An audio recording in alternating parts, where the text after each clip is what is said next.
Trade with Kamran Bhavani. क्या आप stock exchange में इन्वेस्ट करके पैसा कमाना चाहते हैं तो हमारे ग्रुप को ज्वाइन करें। हम आपको देंगे बर वक्त और बेहतरीन मशवरे। हमारे पास अकाउंट खोलने और ग्रुप ज्वाइन करने के लिए इन व्हाट्सएप नंबर पर राब्ता करें। कामरान मेमन भवानी 0345 826 4499। बिस्मिल्लाहिर्रहमानिर्रहीम। अस्सलाम वालेकुम मेंबर्स, मैं कामरान मेमन भवानी, आप देख रहे हैं यूट्यूब का चैनल। सो क्लेम या ब्लेम नहीं है। आज के इस वीडियो में हम बात करेंगे one chance then game over, इन स्टॉक से बचे। जी बिल्कुल, इसके ऊपर हम बात करेंगे। वी लोग स्टार्ट करने से पहले एक अच्छी बात, अल्लाह पर भरोसा दिल को मजबूत बनाता है। जो अल्लाह पर भरोसा करे वो इसके लिए काफ़ी है। नबी सल्लल्लाहु अलैहि वसल्लम ने फरमाया कि तवक्कल तवक्कल को ईमान की अलामत बताया। कोशिश के बाद अल्लाह पे छोड़ दो, यानी आप पूरी कोशिश करें, इसके बाद फिर आप अल्लाह पे छोड़ दें, तो इंशाल्लाह कामयाबी और कामरानी से हमकिनार होंगे। तो अल्लाह ताला हम सबको कामयाबी और कामरानी से हमकिनार करे और हमारी रोज़ी में बरकतें वसअतें अता करे, आमीन। वी लोग स्टार्ट करते हैं। जैसे कि कल आपको बता दिया गया था कि मार्केट में व्यू तेज़ी का ट्रेंड है और मार्केट आपकी मूव करेगी अपसाइड की तरफ। जो स्टॉक्स आपको बताए गए थे अल्हम्दुलिल्लाह बेहतरीन परफॉर्म करते हुए नजर आए। आज भी मार्केट का आगाज पॉजिटिव नोट के साथ स्टार्ट रहा, और जहां रेजिस्टेंस लेवल बताया था एक बार वहां प्रॉफिट टेकिंग भी देखने को मिली। इसके बाद मार्केट ने फाइनली पॉजिटिव क्लोजिंग दी 860 पॉइंट प्लस के साथ 1,88,621 के करीब पॉजिटिव क्लोजिंग दी। वॉल्यूम्स में अगर हम देखें तो इजाफा रहा 1200 यानी कि 1222 मिलियन के वॉल्यूम्स रहे, जो कल से यानी कि ज्यादा थे। कल 1195 मिलियन के वॉल्यूम्स थे, वॉल्यूम में भी इजाफा रहा। Top volume leader, top gainers, decliner आपके सामने। अगर हम सेक्टर वाइज पोजीशन देखें तो सेक्टर वाइज पोजीशन में अगर देखा जाए तो ऑयल एंड गैस सेक्टर आज वंस अगेन यानी कि टॉप पे रहा, क्योंकि पीएसओ ने बेहतरीन परफॉर्म किया। पीएसओ की कॉल अब्दुल रहमान ने कल के वीलॉग के अंदर आपको बता दिया था कि पीएसओ बढ़ने वाला है। इसी तरीके से ओजीडीसी पीपीएल ने अच्छा काम किया, और इसके साथ ही सेकंड नंबर पे investment bank, fertiliser, automobile, cement sectors, oil and gas, marketing, technology, pharmaceutical, refinery, इनके अंदर एक बेहतरीन काम रहा। अगर प्रॉफिटिंग की साइड पर देखें तो commercial bank, power generation, chemical, leather, cable, electric, इनमें हमने गिरावट देखी। कल का अगर हम फिपीलीपी का डेटा देखें तो इसमें कल फॉरेन कॉर्पोरेट सेलिंग साइड पर थे, जबकि फॉरेन इंडिविजुअल और ओवरसीज पाकिस्तानी सेलिंग साइड पर थे। इसके अलावा पाकिस्तान के अंदर इंडिविजुअल्स और जबकि बैंक्स, और साथ ही अगर हम देखें तो अदर ऑर्गेनाइजेशन और ब्रोकर्स, इंश्योरेंस, कल ये सेलिंग साइड पर थे। और इनके अगेंस्ट में अगर हम देखें तो कल कंपनीज, एनबीएफसी और म्यूचुअल फंड कल बाइंग साइड पर थे। ओवरऑल कल इनकी बाइंग थी, जिस वजह से हमने देखा कि मार्केट के अंदर एक मोमेंटम बना रहा। और चूंकि कोई इंस्टीट्यूशन अगर सेलिंग साइड पर है तो इसके अगेंस्ट बाइंग साइड पर भी इंस्टीट्यूशन हैं। और अल्हम्दुलिल्लाह हमने देखा कि तकरीबन ही आज फर्टिलाइजर ने भी बेहतरीन परफॉर्म किया, जिसमें एंग्रो होल्डिंग ने बड़ा अच्छा जबरदस्त परफॉर्म किया। एंग्रो होल्डिंग के बारे में पहले से बता दिया गया था कि 279 275 होने वाला है और ये बढ़ने वाला है। 250 के करीब कॉल दी गई थी। इसी तरीके से आज साजगार को ऊपर का लॉक लगा, और तकरीबन साजगार ने भी बहुत अच्छा परफॉर्म किया, और बाकी स्टॉक्स भी बेहतर परफॉर्म करते हुए नजर आए। कुछ न्यूज़ के ऊपर अगर हम नजर डालें तो पाकिस्तान की आईटी बरामदात ने महाना $400 मिलियन की रुकावट को तोड़ दिया, ब्रेक कर दिया। तो ये बहुत ज़बरदस्त है कि यानी कि आईटी की जो एक्सपोर्ट है वो बढ़ गई है और $400 मिलियन को रिकॉर्ड तोड़ दिया। पाकिस्तान में सोने की फी तोला कीमत में इजाफा रहा, 4,300 रुपये बढ़ गई। मंगल को पाकिस्तान में सोने की कीमत में इजाफा हुआ, 4,300 रुपये इजाफे के साथ 4,93,000 और 662 के करीब फर्क होते हुए नजर आया। पाक कतर जनरल तकाफुल का जो आईपीओ है 420 मिलियन रुपए है, और पाक कतर जनरल का तकाफुल का जो आईपीओ होगा यानी कि इसकी रजिस्ट्रेशन का आगाज हो गया 16 जनवरी से 22 जनवरी तक, यानी कि इसकी होगा। इसके साथ ही अगर हम देखें तो पाकिस्तान ने 4 साल बाद आलमी बॉन्ड में वापसी का एक टारगेट मुकर्रर किया है। तो ये ज़बरदस्त है कि हम दोबारा से बहाल हो जाएंगे और ये हमारी मईशत के लिए अच्छा होगा। साजगार के लोक लगने की वजह ये थी कि साजगार देखा जाए तो साजगार अपना जो set to open booking for tank 500 hi 4T, यानी कि अपना जो यानी बुकिंग स्टार्ट कर दी है ट्रक के वाले से, जो कि साजगार के लिए बड़ी ज़बरदस्त थी। अच्छा, इसके साथ ही ब्लू एक्स स्टॉक जो है ये भी स्प्लिट होने को जा रहा है, और 10 रुपये से कम करके 1 रुपया फी शेयर करने की तजवीज़ पेश की है, प्रपोजल पेश किया है। अगर ये अप्रूवल हो जाती है तो ये भी स्प्लिट हो जाएगा। मीटिंग बोर्ड बोर्ड मीटिंग्स को अगर हम देखें तो FIBLM इनके जो रिजल्ट थे 34 में से EPS पॉजिटिव रही। SML नेगेटिव ईपीएस रही 120 रुपये 74 पैसे, और जबकि बाकी भी अगर हम देखें तो बाकी के भी रिजल्ट रहे। इसी तरीके से अपकमिंग बोर्ड मीटिंग्स में ओबॉय, बीएएफएस, शाह मुराद शुगर मिल्स है, जबकि मारी है और टीआईसीएल है, इनके रिजल्ट्स होंगे। ये खबरें थी जिसके ऊपर मार्केट ने रिएक्ट किया और हमने देखा कि मार्केट ने आज एक नया हिस्टोरिकल हाई बनाया और पॉजिटिव क्लोजिंग दी। इंटरनेशनल लेवल्स के ऊपर अगर हम देखें तो इंटरनेशनल लेवल्स के ऊपर कल बैंक हॉलीडे था अमेरिका का, उसके ओपन होने के बाद आज हमने देखा कि वंस अगेन गोल्ड आपका जो क्रूड ऑयल परफॉर्म कर रहा है $59.91 के पास परफॉर्म कर रहा है। क्रूड ऑयल के पास यही है कि अगर 61 का लेवल ब्रेक कर जाता है तो मजीद तेजी करेगा, अदरवाइज रेंज बाउंड रहेगा। गोल्ड सिल्वर में अगर हम देखें तो गोल्ड इस वक्त 4736 के करीब है।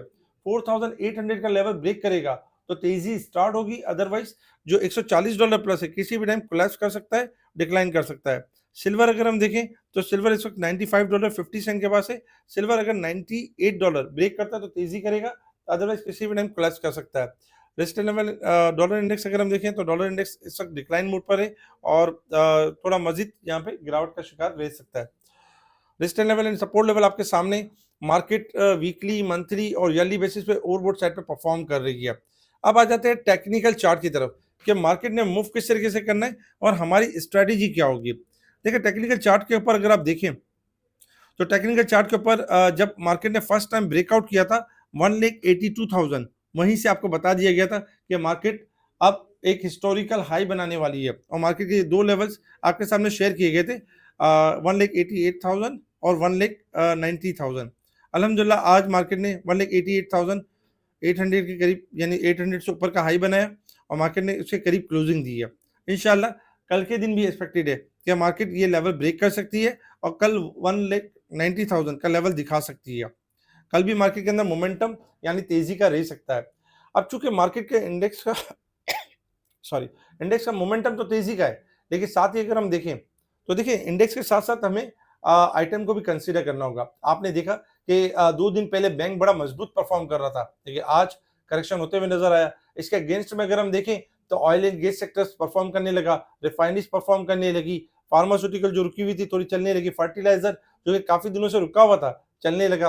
तो इस तरीके से सेक्टर अपनी जगह यानी बदलते रहेंगे, लेकिन ऐसे में आपने एहतियात के साथ ट्रेडिंग करनी है। आपने कहना ये कि डिस्काउंटेड स्टॉक जो अब यानी अगर महंगा स्टॉक हो गया यानी कि इसमें अच्छा खासा प्राइस में इजाफा हो गया है तो प्रॉफिट टेकिंग करें और उन स्टॉक की तरफ टारगेट करें जो डिस्काउंटेड है। एक टाइम ये भी होगा कि बड़े स्टॉक चलने के बाद मिड स्टॉक और फिर छोटे स्टॉक चलते हुए नजर आएंगे और फिर दोबारा हम करेक्शन का वही सिलसिला देखेंगे जो पहले भी देखते हैं। तो हमने एहतियात करनी होगी, हमने सेफ्टी के साथ चलना होगा।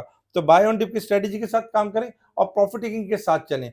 अब इसके साथ ही अगर हम देखें जो मार्केट का जो इंडेक्स का जो स्टॉप लॉस बनता है वो बनता बाइंग सेलिंग एरिया के एतबार से, तो जो सेलिंग एरिया बनती है 1,89,200 और 1,90,300, ये हमारे रेजिस्टेंस लेवल होंगे। ये ब्रेक एंड सस्टेन होंगे, मजीद रैली होगी वरना यहाँ से भी करेक्शन आ सकती है क्योंकि ये रेजिस्टेंस लेवल यानी कि सेलिंग एरिया है।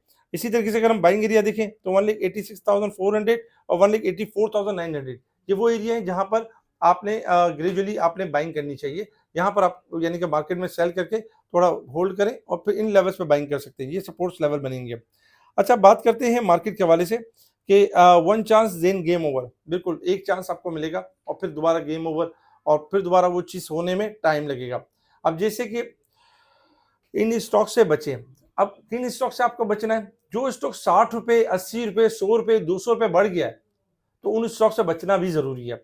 अब जैसे कि आपने देखा कि ओजीडीसी मिसाल एक एग्जांपल है, ओजीडीसी 260 रुपए 240 रुपए से चला और 330 हो गया, यहाँ से 20 रुपए और गेन कर सकता है, 30 रुपए और गेन कर सकता है, लेकिन करेक्शन 50% या 40% कर सकता है, तो उस करेक्शन से बचना जरूरी है। इसी तरीके से आपने बड़े आइटम देखे, नॉर्मल आइटम देखे, निषाद पावर और एनसीपीएल हाई साइड पर गए और फिर में करेक्शन स्टार्ट हो गई, तो हमें हाई साइड पर जब स्टॉक बढ़ जाता है तो वहाँ प्रॉफिट टेकिंग करना सीखे और वहां पर वेट करना सीखे। बहुत सारे क्लाइंट ये करते हैं कि हाई पे सेल करके और 2-5 रुपए फर्क से दोबारा रीबाई कर लेते हैं, तो उससे होता ये है कि वो स्टॉक करेक्शन कहते हैं कि हमने डिस्काउंटेड स्टॉक लिया है, वो कोई डिस्काउंटेड नहीं है, क्योंकि एक स्टॉक अगर 80 रुपए बढ़ा हुआ है और आप 80 पे सेल करके 2-4 रुपए फर्क से ले लेते हैं तो वो स्टॉक आपका वही महंगा स्टॉक है। जब तक वो मुकम्मल 40% या 50% की करेक्शन ना करे, तब तक उस स्टॉक में आपने मूव नहीं करना होता है। उसमें आपने होना होता है, क्योंकि ऊपर के लेवल पे थोड़ा यानी कि लेवल में रहता है और उसके बाद फिर एक सेलिंग जनरेट होती है। तो आज कुछ स्टॉक की हम बात करेंगे, इसके अलावा बहुत सारे स्टॉक्स हैं, लेकिन हम 5 स्टॉक की बात करेंगे और बाकी स्टॉक तो हम अपने ग्रुप में भी शेयर कर रहे होते हैं, बता रहे होते हैं, मार्केट के दौरान भी बता रहे होते हैं। तो चलिए बात करते हैं इन स्टॉक से दूर रहे, जैसे कि नेशनल बैंक 204 से 4 इसका लो था, यहाँ से चला और 281 का हाई बनाया। इस वक्त नेशनल बैंक 269.70 के करीब है। रेजिस्टेंस लेवल जो बनते हैं 285 और 300। अब चूंकि इतना बढ़ चुका है, तो जब तक 285 मेंटेन नहीं करेगा, मजीद रैली नहीं करेगा। 285 के करीब है, प्रॉफिट टेकिंग करें, उससे पहले भी प्रॉफिट टेकिंग करें। 285 के बाद अगर आप नई तेजी करना चाहते हैं, तो 285 का स्टॉप लॉस बना लें। इसी तरीके से ATRL 648 का लो था, 834, 834 का हाई बनाया और इसका करंट रेट है 825। और इसका जो रेजिस्टेंस लेवल बनते हैं 880 और 970, ये इसके रेजिस्टेंस लेवल बनते हैं। इसमें भी स्ट्रेंथ के ऊपर काम करें। MDTL 3 रुपए 80 पैसे से चला और 9 रुपए 30 पैसे हो गया।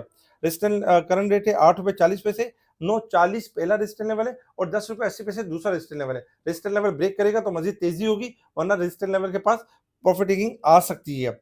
NCPL 46 का लो था, 76.88 का हाई बना और करंट रेट है 70 यानी 70.60 ये करंट रेट है। 78 फर्स्ट रेजिस्टेंस लेवल है, 85 सेकंड रेजिस्टेंस लेवल है।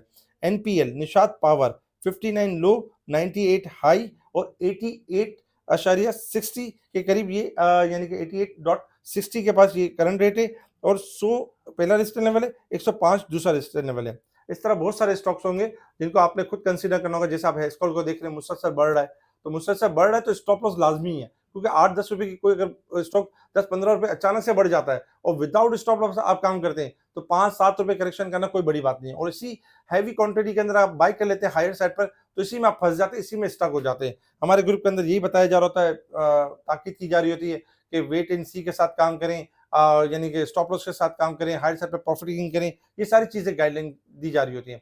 हमारे इस वीडियो को लाइक करें, सब्सक्राइब करें, आगे फॉरवर्ड जरूर करें। बहुत सारे कमेंट्स आए, कमेंट्स का बहुत बहुत शुक्रिया और काफ़ी तारीफें की गई, गुड वर्क ये वो, तो बहुत बहुत शुक्रिया आप सबका। इंशाल्लाह आगे भी शेयर करते रहेंगे। कमेंट्स लाजमी दें। इसके अलावा जो हमसे जुड़ना चाहते हैं वो डायरेक्ट हमसे रब्ता कर सकते हैं और हमारे ग्रुप का हिस्सा बन सकते हैं। ठीक है जी, शुक्रिया। कामना मेमन बावानी, अल्लाह हाफिज़।